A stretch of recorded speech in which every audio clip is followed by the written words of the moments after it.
नमस्कार। बारा जिला के सिमरौनगढ़ में रहल रेडियो बादल 89 मेगाहर्ट्ज तथा इंटरनेट ऑनलाइन के www.radiobadal.com। ऐसे ही सरलाही जिला के गोड़ैता में रहल धड़कन FM 91.8 मेगाहर्ट्ज तथा इंटरनेट ऑनलाइन के www.धड़कनfm.com। हमरो पात्रों साथे नेपाली पात्रों में भी एक साथ प्रसारण हो रहल बादल खबर में स्वागत करतनी हम नूर आलम बादशाह। बारा के महागढ़ी मई नगर पालिका वार्ड नंबर 1 निवासी जेसीबी ड्राइवर एवं राम नरेश कुशवाहा ऊपर सांघातिक हमला भइल बाटे। यह जेठ 30 गते रात के 11 बजे के समय में 3 जने के समूह से कुशवाहा ऊपर आक्रमण पारिवारिक स्रोत से जनैले बाटे। जेसीबी चलावेला घर से गईल कुशवाहा मोटरसाइकिल से घर लौट रहल बेरिया महागढ़ी मई नगर पालिका के बरियारपुर आ दहियार सड़क खंड में पड़े वाला आर्यन ईटा उद्योग के नजीके सामूहिक आक्रमण में पड़ल रहनी। रास्ता में 3 जने के समूह से हत्या करे के अभिप्राय से आक्रमण कैल घायल कुशवाहा के भाई राजकुमार कुशवाहा बताइनी। आक्रमण से गंभीर घायल भइल कुशवाहा के नेपाल प्रहरी की गश्ती टोली उद्धार कैले रहे। घायल कुशवाहा के काठमांडू स्थित बीएनबी हॉस्पिटल में चिंताजनक अवस्था में इलाज चल रहल बाटे। गंभीर अवस्था में सड़क के रास्ता में गिरल अवस्था में रहल कुशवाहा के नेपाल प्रहरी की गश्ती टोली 31 गते सवेरे 2 बजे देखला बाद उद्धार करके घर पहुँचले रहे। आक्रमणकारी सबके पहचान हो चुकल आ उ लोग विरुद्ध कीटानी जाहिरी देवे के तैयारी हो रहल घायल कुशवाहा के भाई राजकुमार कुशवाहा बताइनी। घटना में स्थानीय महागढ़ी मई नगर पालिका वार्ड नंबर 2 बरियारपुर निवासी हरिओम रौनियार, महागढ़ी मई वार्ड नंबर 1 बरियारपुर निवासी किशुन महतो आ कलैया बसतपुर निवासी शेख सतार करके 3 जने के संलग्नता रहल घायल कुशवाहा के भाई के दावी बाटे। स्थानीय सबके अनुसार आक्रमण करे वाला सब कुशवाहा संगे विगत में काम करत आइला के कारण आक्रमण के कारण आर्थिक लेन देन समेत हो सकता। कुशवाहा जेसीबी ड्राइवर रहल भइला पर भी ठेकेदारी के काम भी करत आइल रहनी। सरलाही के चंद्रनगर गांव पालिका में अध्यक्ष आ उपाध्यक्ष बीच के विवाद उग्र रूप ले बाटे। अध्यक्ष राजकुमार महतो के कार्यशैली विरुद्ध गांव पालिका उपाध्यक्ष गीता देवी महतो के नेतृत्व में 7 दल से काल गांव पालिका कार्यालय घेराव कैले बा लोग। उहे क्रम में उ लोग अध्यक्ष महतो गांव पालिका में व्यापक भ्रष्टाचार कैल आरोप लगैनी। अध्यक्ष महतो निरंकुश भइल कहत नाराबाजी समेत कैनी। चंद्रनगर गांव पालिका में अध्यक्ष आ उपाध्यक्ष फरक पार्टी से बानी। अध्यक्ष महतो नेपाली कांग्रेस से निर्वाचित बानी त उपाध्यक्ष महतो माओवादी केंद्र से। अध्यक्ष महतो कार्यपालिका में अल्पमत में बानी। उपाध्यक्ष महतो के पार्टी माओवादी केंद्र कार्यपालिका में बहुमत में बाटे। बालिका सम्मेलन के खातिर गांव परिषद से 25 लाख रुपया विनियोजन भइल जानकारी देते वहाँ के विपक्षी सब 60 लाख रुपया खर्च करे लागल कह के नारा लगावल आरोप झूठ भइल दावी कैनी। वहाँ के अभी नाढ़ी महोत्सव करे के पक्ष में खुद ना भइल बताइनी। वहाँ के माओवादी कार्यपालिका में बहुमत के दम्भ देखा के काम में अवरोध कर रहल आरोप समेत गाँव पालिका अध्यक्ष लगैले बानी। गैर दलित लड़की भगावल कहत सिरहा में लड़का के माई के अपहरण भइल घटना बाहर आइल बाटे। सिरहा की मिर्चिया नगर पालिका 1 रहे वाला घूरन महरा के पत्नी 45 वर्षीय राजकुमारी महरा के बीतल मंगर के सिरहा के बंदीपुर स्थित भूलके चौक से अपहरण भइल रहे। राजकुमारी के बुध के रात के 8:30 बजे अपहरण मुक्त कल गेल इलाका प्रहरी कार्यालय मिर्चिया के डीएसपी जितेंद्र बसनेत जानकारी दिले बानी। वहाँ के अपहरण घटना में संलग्न रहल आरोप में प्रहरी लड़की के माई सहित 3 जने के पकड़ाव कैले बाटे। अन्य 5 जने फरार रहल बा। पकड़ाव परवल में किटी के माई सिरहा के करजना नगर पालिका 10 के राजकुमार कापर के श्रीमती ललिता कापर, स्थानीय मनोज कापर आ सुवेश अंसारी रहल डीएसपी बसनेत बताइनी। डीएसपी बसनेत के अनुसार युवक के माई राजकुमारी टेम्पू में कुटुम्ब संगे धनसा से आ रहल अवस्था में था पाके मौका छोप के लड़की के माई ललिता सहित 8 जने के समूह में अपहरण कैले रहे। खोज तलाश के क्रम में बुध के रात के राजकुमारी के लहान से ही अपहरण मुक्त करावे में सफल भइल बाटे। उनका के नियंत्रण में लिहल ललिता के उतहीं से नियंत्रण में लिहल डीएसपी बसनेत के कहनाम रहल बाटे। फरार भइल सबके खोजी कार्य जारी रहल डीएसपी बसनेत बताइनी। प्रेम संबंध में पड़ल राजकुमारी के बेटा 19 वर्षीय कमलेश महरा आ ललिता के बेटी 18 वर्षीय नेहा कापर गत चैत 23 गते भागल रहने। अपहरण मुक्त भइल राजकुमारी के अनुसार खुद के उ लोग अपहरण करके रात के गाड़ी में बैठा के भारत के ओर ले जा रहल अवस्था में प्रहरी चेक जांच के खातिर रोकले रहे। उतहा खुद के अपहरण करके ले गई कह के चिल्लाइल रहनी। लेकिन उ लोग अपन सास रहल नाटक करत इलाज के खातिर ले जा रहल आ प्रहरी के कुछ पैसा दिला बाद ना रोकले रहे लोग। अपहरण के क्रम में खुद के ऊपर मारपीट आ यातना दिहल राजकुमारी बतैले बाड़ी।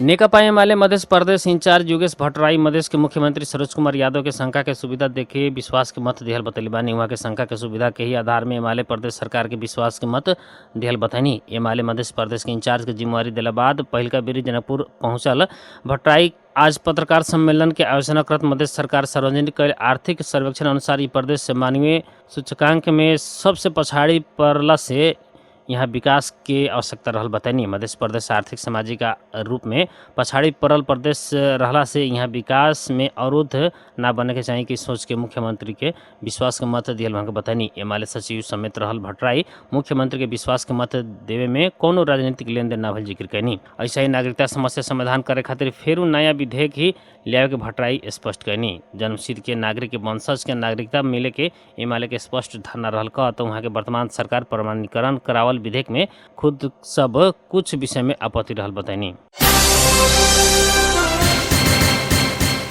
भारतीय आयल निगम कॉर्पोरेशन आईओसी नेपाल आयल निगम के पेट्रोल और डीजल के मूल्य बढ़ा के भेजल बाटे। नेपाल आयल निगम अनुसार पेट्रोल के मूल्य प्रति लीटर 86 पैसा और डीजल के मूल्य प्रति लीटर 26 पैसा बढ़ के आयल बाटे। आज भेजल मूल्य सूची के अनुसार मूल्य बढ़ के आयल निगम के प्रवक्ता मनोज कुमार ठाकुर जानकारी देनी। आईओसी हरेक 15-15 दिन में मूल्य सूची भेजल करेला। 17 नेकपा माओवादी केंद्र सहित दल सब घोषणा करे वाला कहल गई समाजवादी मोर्चा के आज घोषणा न होखे वाला भइल बाटे। आंतरिक तैयारी न पुगल कहत नेता सब मोर्चा गठन के घोषणा आज संभवतः न भइल बतैले बानी। मोर्चा में माओवादी केंद्र एकीकृत समाजवादी जसपा विप्लव नेतृत्व के नेकपा सहभागी होखे के पक्का हो चुकल बाटे। एमे डॉक्टर बाबूराम भट्टराई नेतृत्व के नेसपा के भी समेटे के बारे छलफल हो रहल नेता सब बतैले बानी। एकीकृत समाजवादी के नेता जगन्नाथ खटीवाड़ा दल सब के आंतरिक तैयारी न पुगला से आज मोर्चा घोषणा न होखे के बताओ वहाँ के घोषणा के खातिर 1-2 दिन और समय लाग सके के देखल गई बतैनी। मोर्चा बारे छलफल करेला आज एकीकृत समाजवादी के केंद्रीय सचिवालय के औपचारिक के बैठक बैठल रहे। बैठक में उक्त पार्टी के सम्मानित नेता झलनाथ खनाल आ महासचिव घनश्याम भूषाल अनुपस्थित रहनी। अते वही से औपचारिक निर्णय ना भइल, लेकिन मोर्चा में शामिल होखे के आ जल्दी घोषणा करे के खातिर पहल कदमी लेवेला सर्वसम्मत निर्णय भइल नेता खतीवाड़ा जानकारी दिले बानी। मध्य प्रदेश सभा के विभिन्न विषयगत समिति के सभापति पद के निर्वाचन आषाढ़ 3 गते होखला भइल बाटे।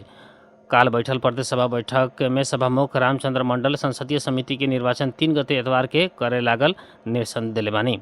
सार्वजनिक लेखा समिति, विकास समिति, महिला बाल बालिका तथा सामाजिक न्याय समिति, प्राकृतिक स्रोत तथा वातावरण समिति आ अर्थ तथा योजना समिति करके 4 गो समिति सब के सभापति के निर्वाचन के तैयारी के खातिर सभामुख मंडल सचिवालय में निर्देशन दिले बानी। उक्त निर्वाचन प्रक्रिया के खातिर आषाढ़ 2 गते 11 से 5 बजे तक मनोनयन दर्ता करावे के सभामुख प्रदेश सभा में जानकारी करनी।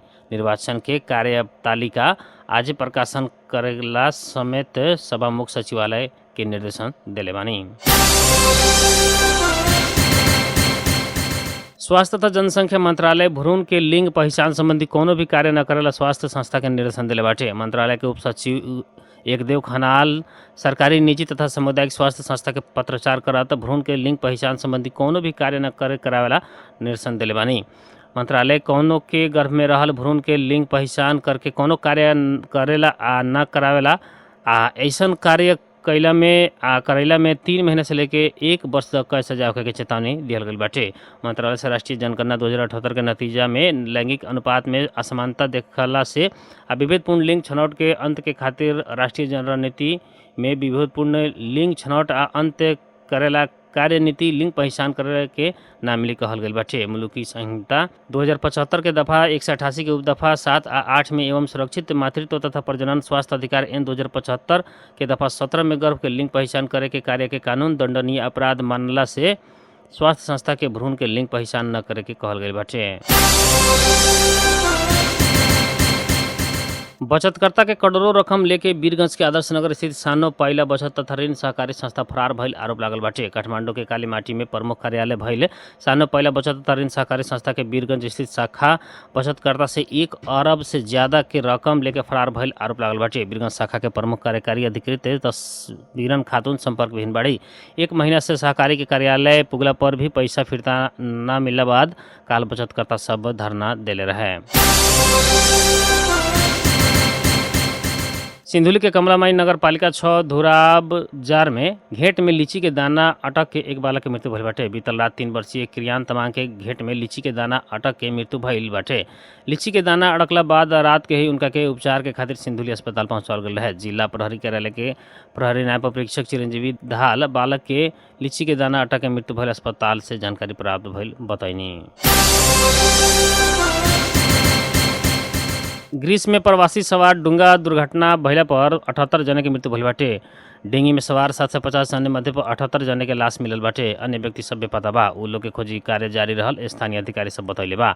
बीबीसी बहुत व्यक्ति बेपता भइला से मृत्यु के संख्या बढ़ सके के जनले बाटे। उक्त डेंगी के निचला तला में करीब 100 जने लड़का लड़की या महिला सब ही रहने। दुर्घटना से बाँचल सबके बाल बालिका के संख्या बारे जानकारी दिहल बीबीसी जनल बाटे। उक्त महिला आ बाल बालिका सबके अवस्था ज्ञात बाटे। दुर्घटना में बाँचल सब मध्य बहुत ऐसा पुरुष रहल बा। ऐसे ही महिला आ बाल बालिका सबके हताहती भइल हो सके आशंका अधिकारी सब कइले बा।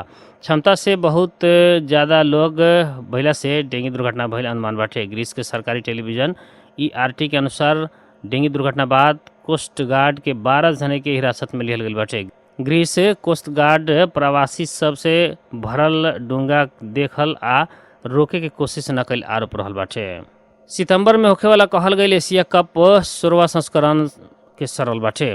अब प्रतियोगिता 2 दिन पहले अर्थात अगस्त 31 से शुरू होखेला भइल बाटे। इससे पहले प्रतियोगिता सितंबर 2 से शुरू होखे के कहल गइल है। प्रतियोगिता के उद्घाटन खेल 31 अगस्त पाकिस्तान आ श्रीलंका बीच होखे वाला फाइनल खेल कहल जाए वाला सितंबर 17 में खेलल जाई तय भइल ICC जनले बाटे।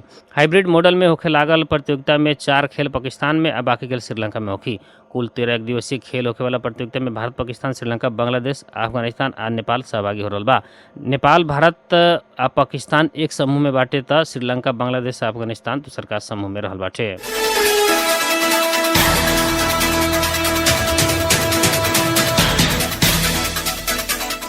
12 जिला के सिमरौनगढ़ में रहल रेडियो बादल 89 मेगाहर्ट्ज तथा इंटरनेट ऑनलाइन के www.radiobadal.com हमर पत्र नेपाली पात्र सहित सर्लाही जिला के गोड़े में रहल धड़कन FM 91.8 मेगाहर्ट्ज तथा इंटरनेट ऑनलाइन के www.धड़कनfm.com हमर पत्र और नेपाली पात्र में 100 पर प्रसारण हो रहल बादल खबर से प्राधिक मित्र और उत्तम सहित हम नूर आलम बादशाह के विदा दी। नमस्कार।